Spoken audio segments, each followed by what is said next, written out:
This is Clive Christian's Blonde Amber, and it retails for $610, or as I like to call it, a rent payment. And this is Lattafa's Art of Arabia 3. This goes for about 35 bucks. And if you can't tell the difference between this and the Clive Christian, on skin or in the air, then you just paid a $575 tax for a fancy cap. Today, we're putting these 5 Lattafa legends up against their $300 plus inspirations. Some of these are going to surprise you, and one of these genuinely shocked me. So let's find which of these are worth your hard-earned money. Round 1, Art of Arabia 3 versus Clive Christian Blonde Amber. And first of all, I need to be upfront about this. I have a sample of Blonde Amber and not a full bottle because, well, $610. But this isn't my first sample of this, and I've worn it enough to know it inside and out. This has boozy sweetness, smoky tobacco, and a beautiful dried fruit note. It also has a warmth from honeyed amber and a sweetness from vanilla.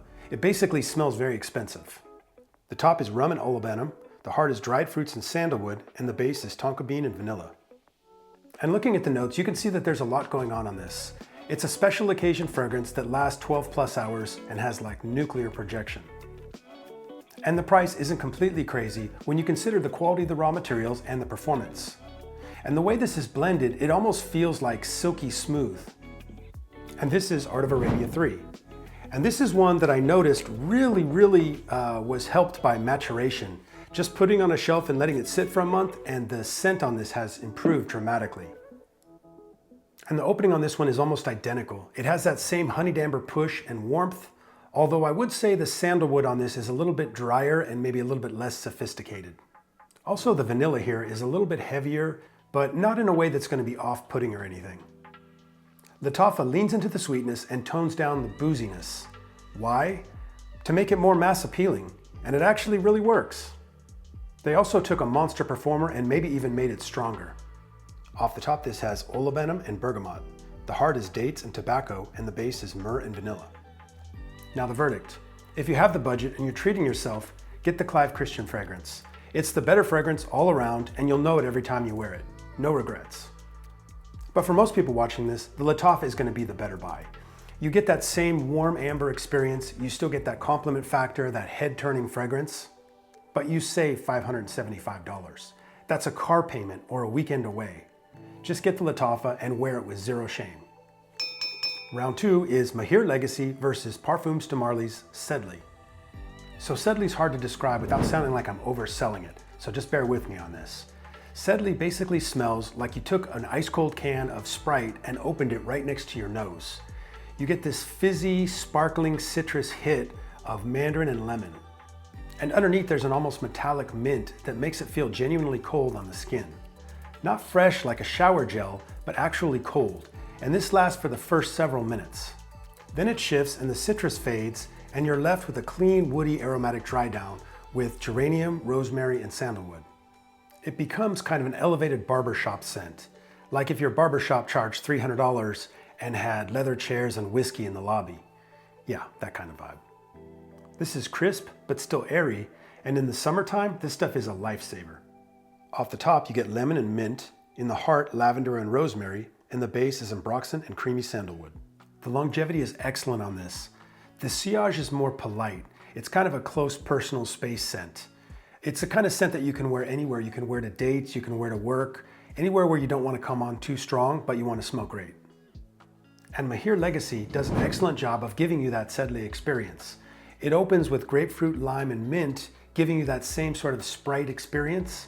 However, I will say that the quality of ingredients is immediately noticeable, and the quality of ingredients here is not quite as high.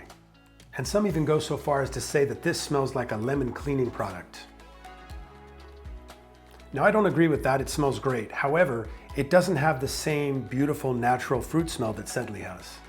And this quickly dries down to the barbershop vibe of juniper berries, rosemary, and lavender. And it ends up being a little bit thicker than Sedley, a little bit more dense, but that also gives it a more masculine feel as well. Now, the woody amber dry down is the part that's least like Sedley, but it's still very enjoyable. Off the top, this has lime and mint. The heart is rosemary and geranium, and the base is ambroxan and vetiver. Now, Mahir Legacy is about 85% of the way to Sedley. That being said, it's not as high quality, but it's one of the more affordable clones, And it is perfect for the gym or hot days or similar type of wear. And it does last. I'm getting 7 hours consistently on this, and that's great for such a fresh fragrance. The verdict: Sedley is an absolutely gorgeous fragrance.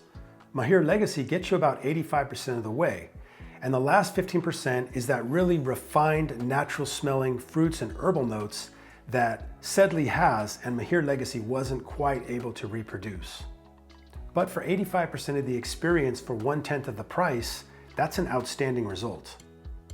So the winner is Sedley for those who can, and Mahir Legacy for everybody else. But I will say that both of these are worth knowing about and owning. And round 3 is Vintage Radio versus Initio's Paragon. And this is the round that's going to start some arguments down in the comments section. And I'm here for it. So as you can see, I've got this really great Initio sampler set, which I'll try to link down in the description. And you could probably see, if you can see the juice levels here, that the one I've used the most of is Paragon. That's this one right here, I believe. So Initio Paragon has a dark, boozy plum note that's just amazing. And then it's paired with a sort of smoky Palo Santo scent.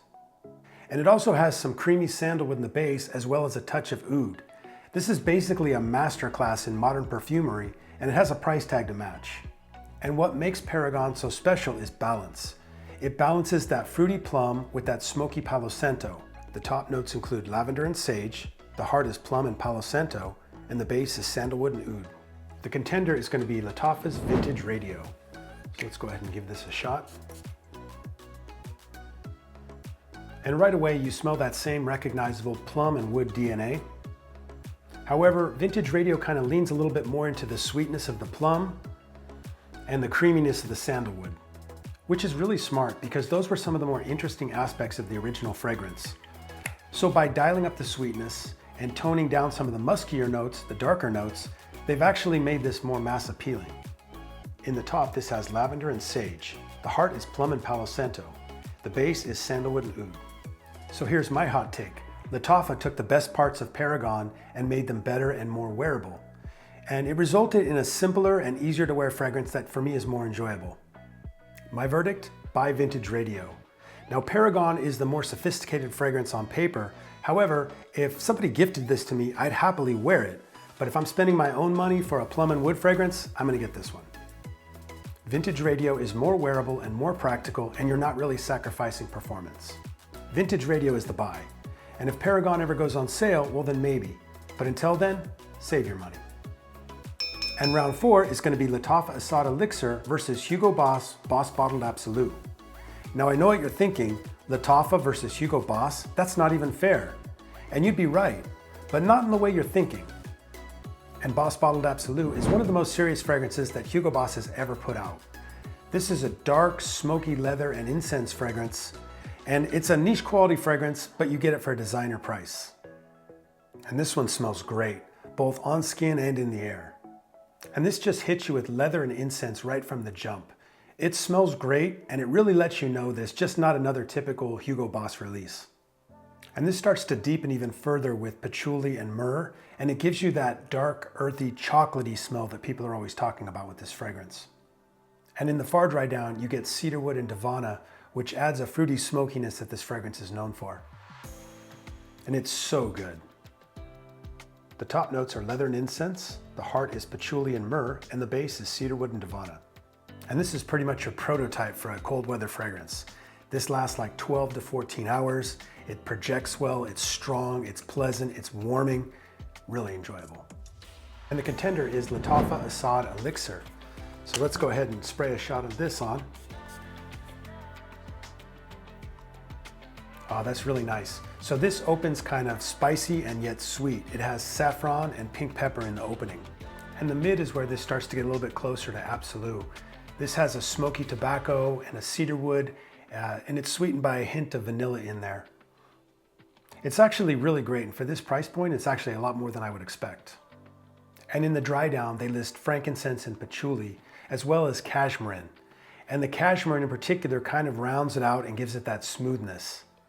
Now this one will last like 10 plus hours on the skin, which is excellent performance from a clone. Off the top, this has pink pepper and saffron. In the heart, you get smoky tobacco and vanilla. The base consists of frankincense and amber. Now, some people say that this is a hybrid of Dior Sauvage Elixir as well as Boss Bottled Absolu. And I don't think they're too far off, because it seems like they kind of took the best of both worlds and blended them together. It makes this a very enjoyable fragrance, and it's just unique enough that it's not redundant to own both. So if you like the scent profile as much as I do, I would say to get them both. However, if you were only going to pick one, I would definitely say to save up and get the Boss Bottled Absolu. I think it's a little more interesting fragrance. It has a little bit more of a niche quality to it, and it's just more enjoyable to wear. And what I enjoy about this fragrance so much is the richness of the dry down.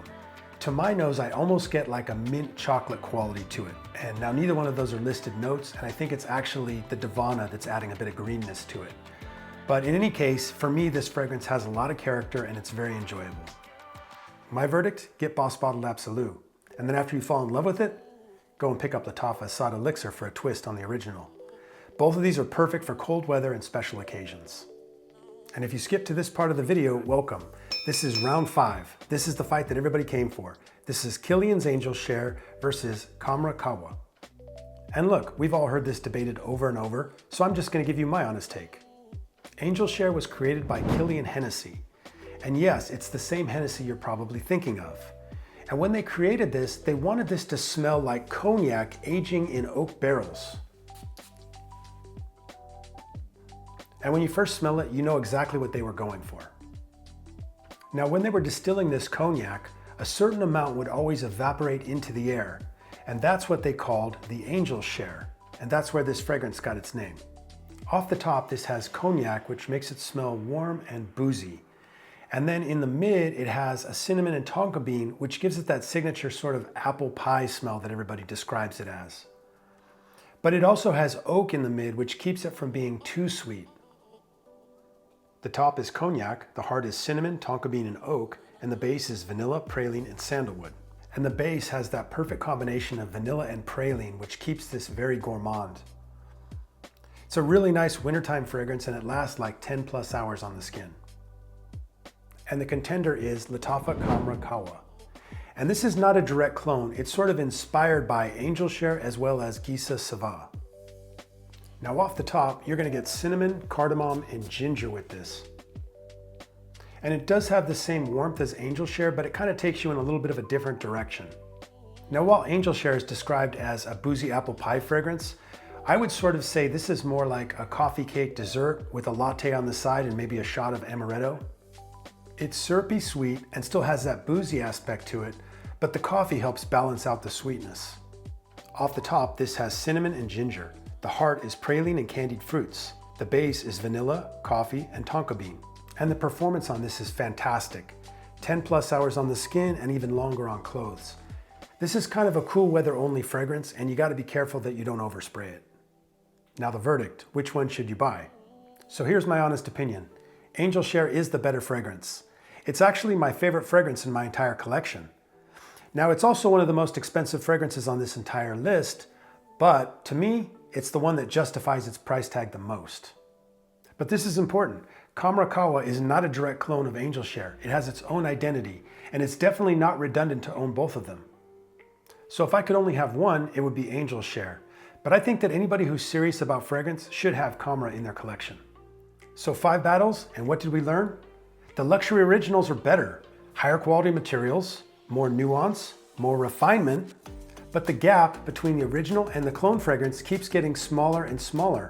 And in some cases, the Lattafa even brought something to the table that the original didn't have. Lattafa fragrances are perfect for anyone who wants to smell great on a day-to-day basis with a real-world budget. Did any of these Lattafas nail the original, or did they miss the mark completely? More importantly, make sure to drop a comment below with which Lattafa you consider as a must-own for any collection. Don't forget to like and subscribe, and we'll see you in the next one.